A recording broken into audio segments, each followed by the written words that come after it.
All right, welcome back. It's still the Artiste Breakfast Show, and we've got a wonderful guest in the house, an artist, an actor, an entrepreneur, and model. A model, of course. Yeah, model. Everybody models these days. So let's just leave model out because everybody models these days. We've got Rico Swavey in the house. Rico Swavey. So was it a name you gave yourself, or it just came from people like that? Because many nicknames don't come from ourselves. And this nickname doesn't sound like one that came from you. I don't know. It doesn't sound like one that came from you. I have to be honest, Rico Swavey didn't come from me. I said it. It came from an inspiration. How? Tell us about it. Okay, so I walked into my friend's place, and you know, by then I was still looking for myself, still trying to find the kind of person I wanted to be. And, you know, just out of the bloom, he just said, Rico Swavey, yo, my guy, what's up? And I'm like, bro, okay. Stop, yeah. You can take it easy, okay? Yeah, and he's like, Rico Swavey. I said, hey, man, what's going into you, man? What's happening today? And it's like that. He's just feeling the swag, he's just feeling good. And, you know, just feels to say Rico Swavey. And I was like, okay, fine. So I derived the meaning. Rico Swavey actually means someone who has the ability to switch from one lane to the other lane. So he could be soft and he could be hard. Okay. And you felt it described you. Yeah, that's the kind of person I am. Okay. So you just talked about inspiration and where the name come from. Now I'm forced to ask where you got the inspiration for your hair from. Guys, you guys can't see. Maybe you should turn or something so they get to see the tail. Like, you get to flip your hair and all, like whip. Like, where did that come from? All right, I had cute, by the way. Oh, thank you. It's cute, yeah. Thank you. Oh my God. All right. So I had dreadlocks on last year. I used it for a couple of productions, and as an actor, you can't actually have one type of look, you know. Sure. Yeah. So you have to you know, keep it this way and keep it that way. So maybe some characters have an afro, some characters have low cuts. And I was supposed to try out for a character early this year, and I had to take off my dreadlocks. So before you got the role? Yeah, before I got the role. Because the producers wanted to see. Did you get the role? Yeah. Did you finally get the role? I did get the role. So did you cut your hair before you did the final casting, or during the audition process? It was during the audition process. You know that kind of question when they say, So what would have Rachel? happened if you had not? Yes, what if you had not gotten the role and then you had already cut the hair? Well, it's my craft, and I'm a lover of my craft. So yeah. Oh, nice. So, but then you're saying that did they ask you like, can you cut the hair for this? Were you asked that question? Yeah, that was the question. There was a question. It was like, can you cut the hair for this? And it was also like, bros, you go cut the hair for this one. That means you had gotten it now. No, at that point you had gotten. What she's asking is that, if you had done it at the point where he was still not sure you were going to get, but at this point, there's a great percentage that you get the role. I mean, if someone should ask you, that means the person is actually considering you for that role. But then anyways, it's still bold. You know, this thing is, you just said now, a lot of people don't know that I cut my hair for a character, for a role, and I ended up not getting the character. Wow. Like, I got the role, and then they said, cut your hair. I agreed, we negotiated, I cut my hair, and then when I got on set, I couldn't fit in to the character. So I cut, it was really, I was depressed at that point. But then, yeah, I'm enjoying my natural hair and all. But then you have a story you want to tell us about the hair process and the role and everything. Yeah, the hair, actually, okay, this is what happened. I'm in my room one morning, I'm like, okay, it's time for this guy to go. New role, okay? I took out halfway, the other half was going. But somehow, one guy just didn't go. Just didn't go. And you wanted it to go to that, go and forget it. Yeah. So I was cutting it, you know, like cut it, and I was cutting it all off, and then I just realized that I left one strand. So I was about to take it off, and then I just took it. There was my scissors in my hand, and I'm looking at the mirror and I'm like, okay, this is not bad, you know. This is not bad, yeah. So I took it and I just kept it. And there's not affected jobs in any way. Because you might get a role where you have to play like a 16-year-old and you have like strict parents and all. Would you also cut this hair again to fit into another character? Lover of the craft, I will. You will. Cool, great one. All right, so that's for acting. You're also an artist. Which came first? Music. Music. You've always been. How did music start up for you? Okay, so before I came to Lagos, I was living in Jos. Wow, So, J-Town, Sha. That town has given us. Are you serious? You grew up in J-Town? Yeah, Cool, I cool. actually did. I grew up in J-Town. So I was in Jos at the time, and I don't know. I was surrounded by music. My family has been music inclined okay. ever since the start, ever since the beginning. My cousin owned a music rental, music mall. And so right from a very young age, I've been listening to music. Music, yeah. And so I grew up with that, you know, with that juice. And it got to a point where, because I always used to try and sing and rap, you know, just maybe amongst my friends, or probably just in the shower.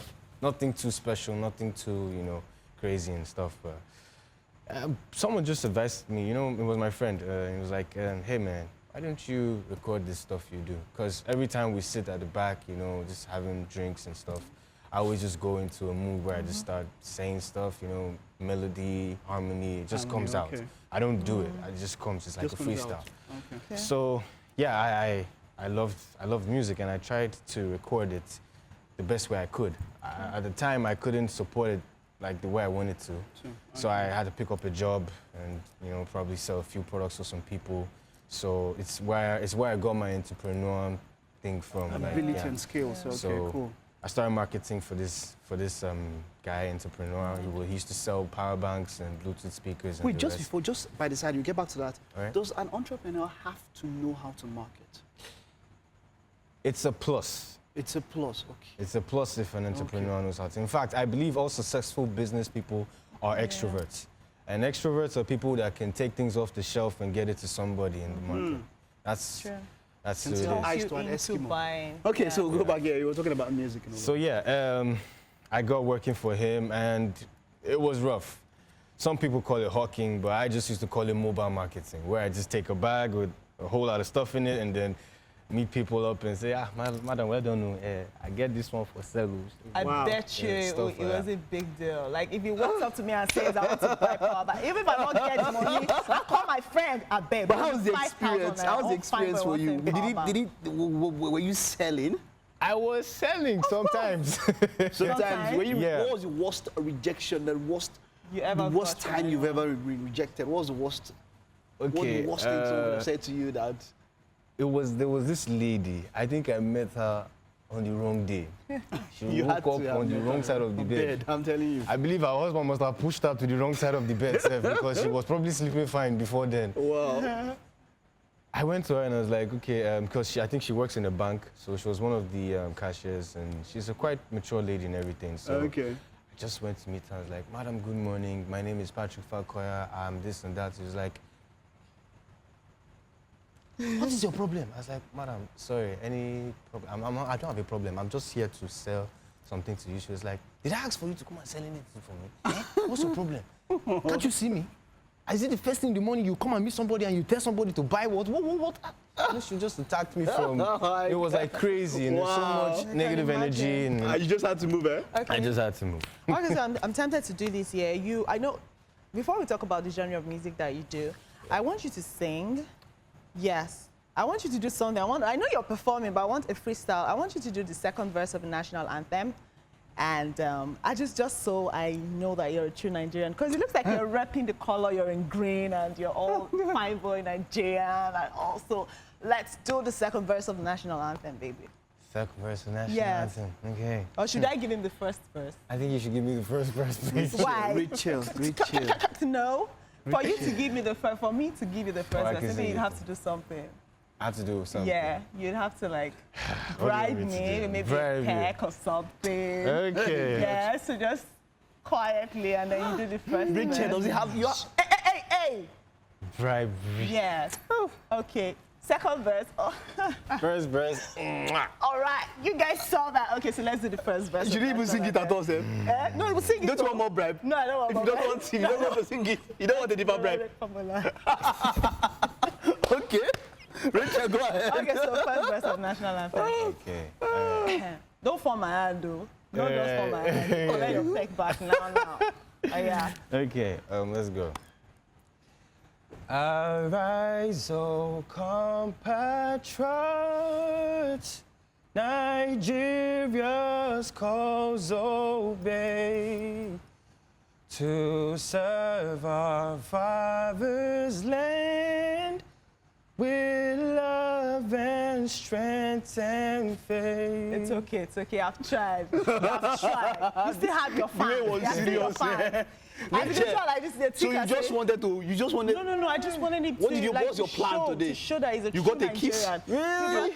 Yes, it's okay. Now you've proven, like you've shown me that you're a true Nigerian. As you wear green, you're not just forehand. So let's move on. So what genre of music do you do? Really? Yes. What genre of music do you do?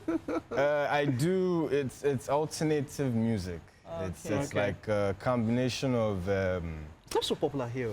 Not so popular. yeah, not But so then popular. it's something I would want to listen to. What's your own style? Like you said, a combination of. Yeah, it's a combination of, it's like you have classical traditional sounds. Okay. You know, you have the whole conga sounds, you have kicks, drums, hats, you know, hi-hats and different types of sounds. Great one. So, there's no better way. This is plenty explanation just to hear the song. That's hear just it, right? Yeah. But then just before you perform, how do we hit you up on social media and all of that? To keep up to date with what you do. okay, all right. You can follow me on Instagram at Rico Swavey and Twitter, Rico, but it's RKY 3 zeros on Twitter. And yeah, my Snapchat is Rico Swavey. Yes, Yeah, of course, you do on Snapchat. Do you use Snapchat. tattoo on Snapchat? Okay, all right. Rico Swavey will take us out. Thank you for being a part of the Thank you show. for coming. All We right. wish you all the best in your career moving forward. And we hope you get there, wherever you want to get to. Yeah. Okay, so I'm not going to end the show. Rachel has gotten a kiss, so you end the show. I'm done. Okay, so guys, this is it. I actually do know the song he is performing. He'll be performing Emotions today. So all you just fine boys, you just be singing to ladies. You cannot sing song about Nigeria. You cannot be like Kobams and Bears and Timidakolo. I'll see you tomorrow. Rachel is still. Okay, so